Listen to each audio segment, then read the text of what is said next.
Hello friends, स्वागत है आपका अपने चैनल हिंदी ज्ञानोदय पर। आज के इस वीडियो में हम चर्चा करेंगे बिहार लोक सेवा आयोग द्वारा आयोजित होने वाले प्रश्न पत्र प्रथम के ऊपर, प्री एग्ज़ाम के ऊपर में बिहार की नदियों के ऊपर 25 प्रश्न हैं। बिहार की नदियों के ऊपर आपकी तैयारी कितनी है? तो चलिए हम ज़्यादा समय ना लेते हुए सीधे अपने प्रश्न पत्र के ऊपर में चलते हैं और पहला क्वेश्चन आपके समक्ष रखते हैं। बिहार में गंगा नदी का प्रवेश किस स्थान से होता है? आपका ऑप्शन है बक्सर, भोजपुर, सारण, कैमूर या चौसा। तो फ्रेंड्स, बिहार में गंगा नदी का प्रवेश किस स्थान से होता है? इसका ऑप्शन बक्सर, भोजपुर, सारण, कैमूर और चौसा है। और हम देखते हैं कि इसका सही आंसर क्या होना चाहिए। तो इसका सही आंसर है चौसा। बिहार में गंगा नदी का प्रवेश चौसा से होता है। यह सारण और भोजपुर को सीमा बनाते हुए चौसा से प्रवेश करती है। अगला प्रश्न अगर हम देखें तो आपका प्रश्न है फल्गु नदी के किनारे कौन सा पर्यटन स्थल है? और ऑप्शन है बोधगया, राजगीर, वैशाली, पावापुरी या सभी। तो इसका सही आंसर क्या होना चाहिए? इसका सही आंसर है बोधगया। फल्गु नदी के किनारे बोधगया पर्यटन स्थल स्थित है। अगला प्रश्न देखें तो बिहार में पुनपुन नदी उत्तर पूर्वी दिशा में बहती हुई किस स्थान पर गंगा नदी से मिलती है? पुनपुन नदी जो है वो किस स्थान पे जाकर के गंगा नदी से मिलती है? और आपका ऑप्शन है कटिहार, नवीनगर, फतुहा, वाल्मीकि नगर, भागलपुर के पास। और इसका सही उत्तर है फतुहा। बिहार में पुनपुन नदी उत्तर पूर्वी दिशा में बहती हुई फतुहा में जाकर गंगा नदी से मिल जाती है। तो ये इसका सही उत्तर है फतुहा। अगला प्रश्न अगर हम देखें तो अगला प्रश्न है निम्नांकित में से कौन सी नदी गंगा में मिलने से पहले डेल्टा का निर्माण करती है?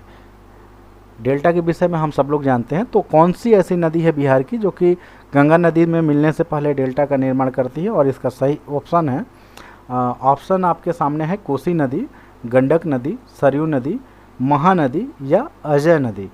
तो अगर हम सही उत्तर अगर देखें इसका क्या है तो सही उत्तर होगा कोसी नदी। कोसी नदी गंगा में मिलने से पहले डेल्टा का निर्माण करती है। पांचवें प्रश्न पे अगर हम देखें तो पांचवा प्रश्न है सरयू नदी का उद्गम स्थल क्या है? सरयू नदी के उद्गम स्थल का ऑप्शन अगर हम देखें तो मापचागुंग तिब्बत, सोमेश्वरम पहाड़ी नेपाल, शिवपुरी नेपाल, सिंधु लियापगढ़ी नेपाल, नम्पा नेपाल।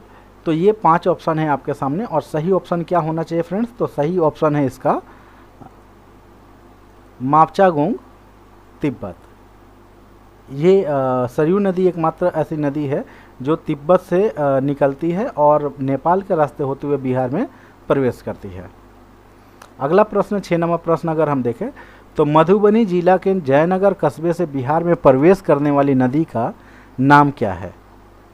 मधुबनी जिला के जयनगर कस्बे से बिहार में प्रवेश करने ऑप्शन है घाघरा नदी, कमला नदी, कोसी नदी, गंडक नदी या सरयू। और अगर हम इसका सही उत्तर देखें तो इसका सही उत्तर है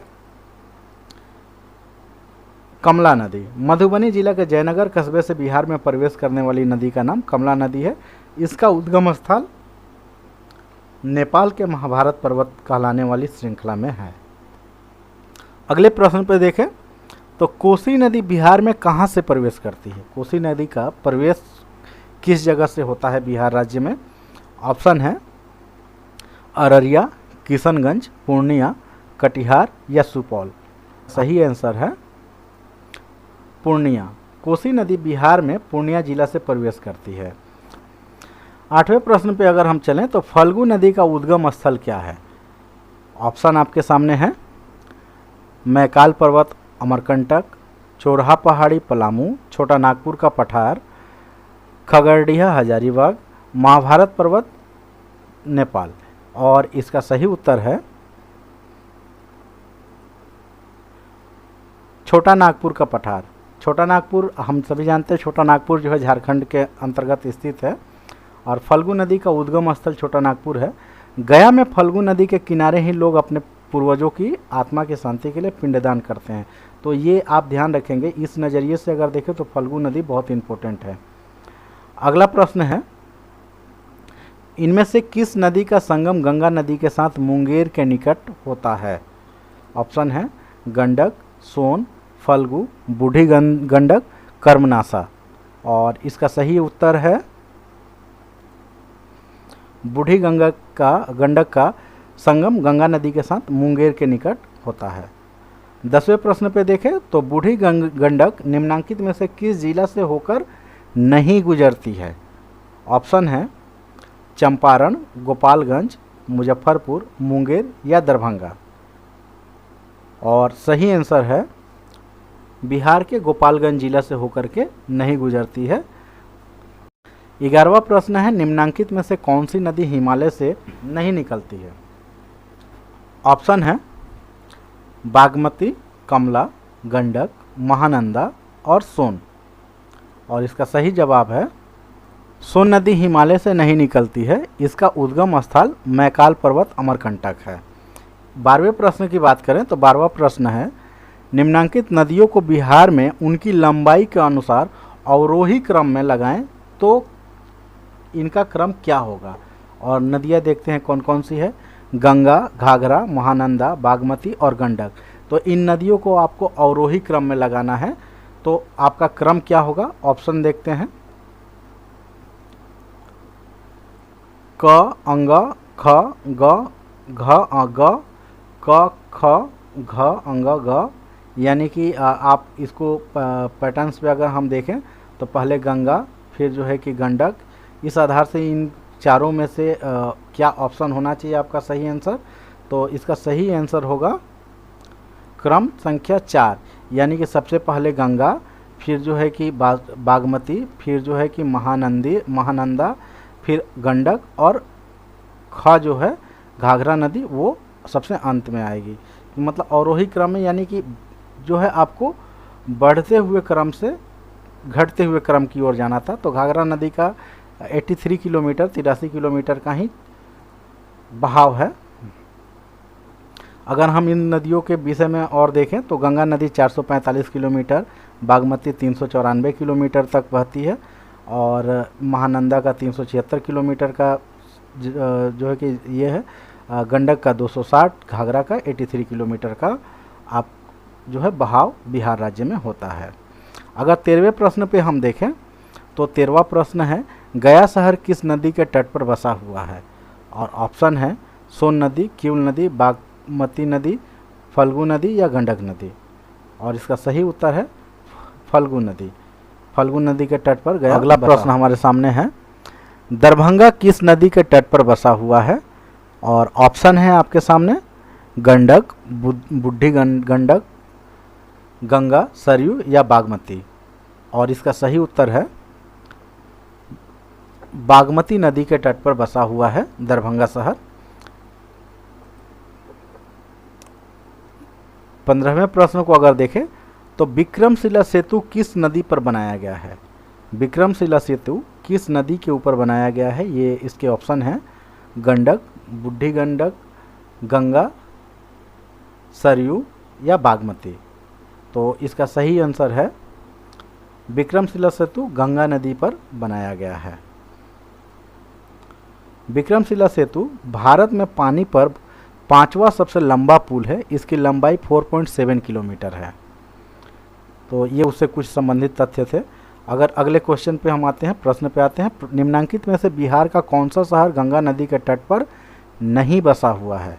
और ऑप्शन है बक्सर, मुंगेर, भागलपुर, हाजीपुर, पटना। इनमें से कौन सा शहर जो है आपको गंगा नदी के किनारे नहीं बसा हुआ है, गंगा नदी के तट पे नहीं बसा हुआ है? और इसका सही उत्तर है हाजीपुर। हाजीपुर शहर गंगा नदी के तट पर नहीं बसा है, यह गंडक नदी के तट पर बसा हुआ है।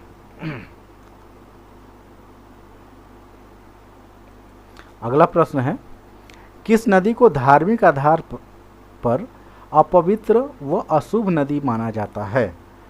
और ऑप्शन है आपके सामने अजय नदी, सकरी नदी, कर्मनासा नदी, कोसी नदी या किउल नदी। कौन सा इसमें से कौन सी नदी है जिनको धार्मिक आधार पर अपवित्र या अशुभ माना जाता है? इसका सही उत्तर है कर्मनाशा नदी। इस नदी को अपवित्र और अशुभ माना जाता है।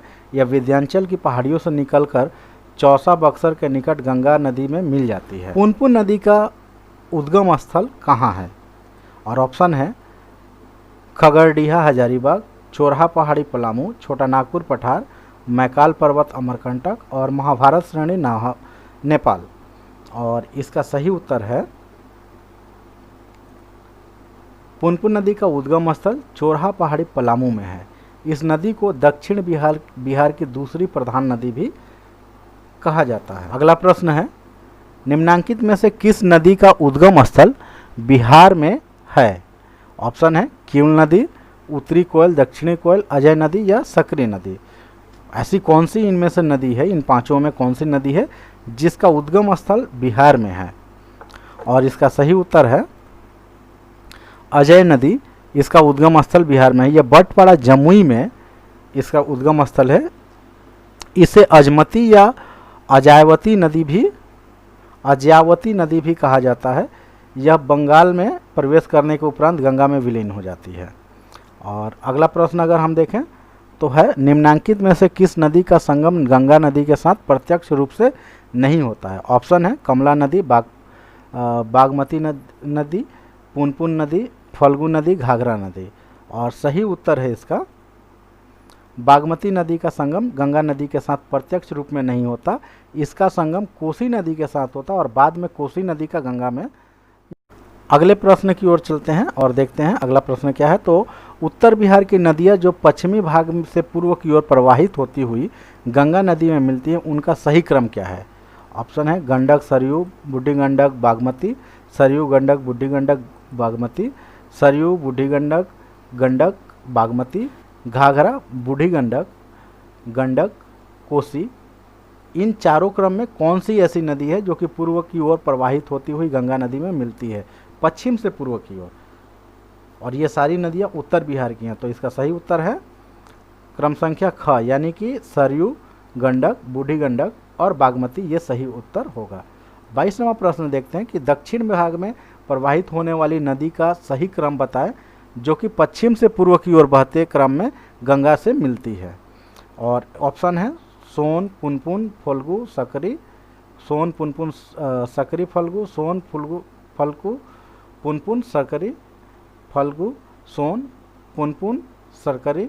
और सही उत्तर है इसका क, यानी कि सोन, पुनपुन, फल्गु, सकरी। ये जो है नदियां हैं जो बिहार के दक्षिणी भाग में बहती हैं और ये पश्चिम से पूर्व की ओर बहते क्रम में गंगा में मिलती हैं। अगला प्रश्न देखें 23 नंबर प्रश्न। तो राजेंद्र पुल किस नदी पर बना हुआ है? आपका ऑप्शन है गंगा नदी, सोन नदी, किउल नदी, गंडक नदी या बागमती नदी। तो इसका सही उत्तर है गंगा नदी। राजेंद्र पुल गंगा नदी पर बना हुआ है। इस पुल पर रेल एवं सड़क मार्ग स्थित है। तो 24वां प्रश्न है छपरा किस नदी के तट पर बसा हुआ है? ऑप्शन है सोन नदी, गंगा नदी, सरयू नदी, गंडक नदी या सकरी नदी। और इसका सही उत्तर है छपरा सरयू नदी के तट पर बसा हुआ है। 25 नंबर प्रश्न देखते हैं जो हमारा अंतिम प्रश्न है। निम्नांकित में से कौन सी नदी हिमालय से निकलती है? इनमें से कौन सी नदी है जो हिमालय से निकलती है? ऑप्शन है आपके सामने सोन नदी, कमला नदी, पुनपुन नदी, फल्गु नदी, किउल नदी। इनमें से कौन सी नदी है जो कि हिमालय से निकलने वाली नदी है इनमें से? तो इसका सही उत्तर है कमला नदी। नेपाल में हिमालय की महाभारत श्रेणियों से निकलती है। इसके अलावा बाकी जितनी भी नदियां हैं जैसे सोन नदी, पुनपुन नदी, फल्गु नदी, किउल नदी, ये सब पठारों से निकलने वाली नदी हैं जो कि झारखंड, मध्य प्रदेश और बिहार से निकलती हैं। इस प्रकार बिहार की नदियों पर आधारित 25 प्रश्नों को आज के इस वीडियो में हमने चर्चा की। तो फ्रेंड्स आज के इस वीडियो में इतना ही। मिलते हैं अगले वीडियो में किसी नए टॉपिक के साथ, नए विषय पे कुछ महत्वपूर्ण प्रश्नों के साथ आपके सामने हाजिर होंगे। तब तक के लिए हमें इजाज़त दीजिए हमारा यह वीडियो अगर आप लोगों को पसंद आया तो प्लीज़ हमें लाइक करें, कमेंट करें और हमारे चैनल को भी सब्सक्राइब करें। साथ ही इस वीडियो को अपने फ्रेंड्स को भी शेयर करें ताकि इसका लाभ ज़्यादा से ज़्यादा लोगों को हो सके। बहुत बहुत धन्यवाद आपका।